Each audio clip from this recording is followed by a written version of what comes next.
তো hello internet, this is Google Leo from Barrackpore.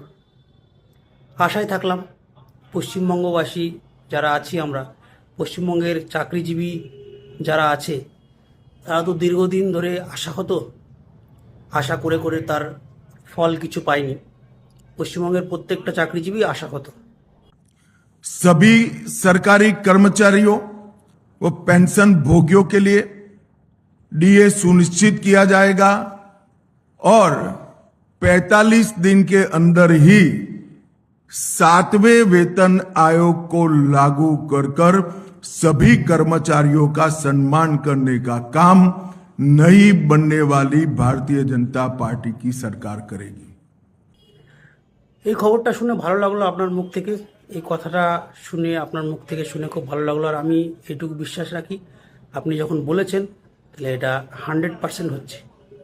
আশায় থাকলাম। একটু পশ্চিমবঙ্গের চাকরিজীবীদের কথা একটু ভাববেন, যে এতদিন ধরে বঞ্চিত এবং এত শতাংশ ডিএ বঞ্চিত, কতদিন ধরে বঞ্চিত পশ্চিমবঙ্গের মানুষ, পশ্চিমবঙ্গের চাকরিজীবীরা বহুদিন ধরে বঞ্চিত স্যার। একটু খেয়াল রাখবেন পশ্চিমবঙ্গের চাকরিজীবীদের ওপর, কারণ ভারতবর্ষের সমস্ত রাজ্যের পুলিশদের সাথে বা চাকরিজীবীদের সাথে পশ্চিমবঙ্গের চাকরিজীবীদের বেতনের ডিফারেন্স হিউজ। এতদিন তো আমাদের টাকা সব নয়সয় হয়েছে, এদিক ওদিক হয়ে গেছে, যেটা আমরা আমাদের প্রাপ্য যেটা সেটা পাইনি। ইভেন মমতা ব্যানার্জির কাছ থেকে আমাদের এইটাও শুনতে হচ্ছে যে কুকুরের মতন ঘেউ ঘেউ করবেন না, দিয়ে ঠিক দেব। তো আমরা আজ কুকুরের মতন ঘেউ ঘেউ করতে করতে চোর তাড়িয়েই দিলাম।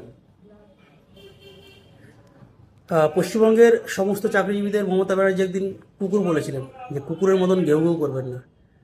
চাকরিজীবীরা আজকে আমরা এক হয়েছি, শুধু সমস্ত চাকরিজীবী নয়, সমস্ত পশ্চিমবঙ্গের মানুষরা এক হয়েছে। এবং চাকরিজীবীরা আজকে কুকুরের মতন ঘেউ ঘেউ করতে করতে চোরকে তাড়িয়ে দিল। চোর এবং চোরের ছেলে দুজনকেই তাড়িয়ে দিয়েছে। তো তাড়িয়ে দেওয়া হয়েছে, আপনাদের সরকার গঠন হবে। আজকে আপনাদের সরকার গঠন হলো, নতুন মুখ্যমন্ত্রী পেল পশ্চিমবঙ্গ। বিজেপি সরকারের প্রথম মুখ্যমন্ত্রী পশ্চিমবঙ্গ পেল, আমরা পেলাম। স্যার আপনার কাছে এই আশাটাই রাখবো যে আমাদের চাকরিজীবীদের ডিএটা as soon as possible sir clear করে দেবেন, কারণ আমরা দীর্ঘদিন ধরে বঞ্চিত। আর বঞ্চিত থাকতে ভালো লাগে না। কাজ করছি, ডিউটি করছি, সমস্ত কিছু করছি, অথচ আমাদের প্রাপ্য জিনিসটা আমরা পাচ্ছি না।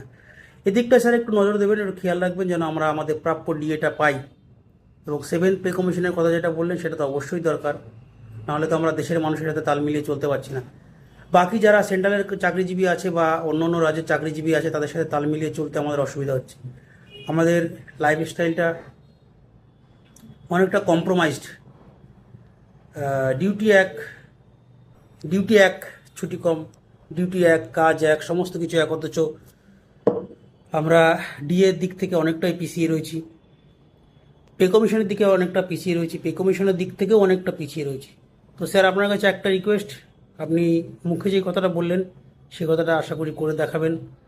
আমরা সেই আশায় বুক বেঁধে থাকলাম।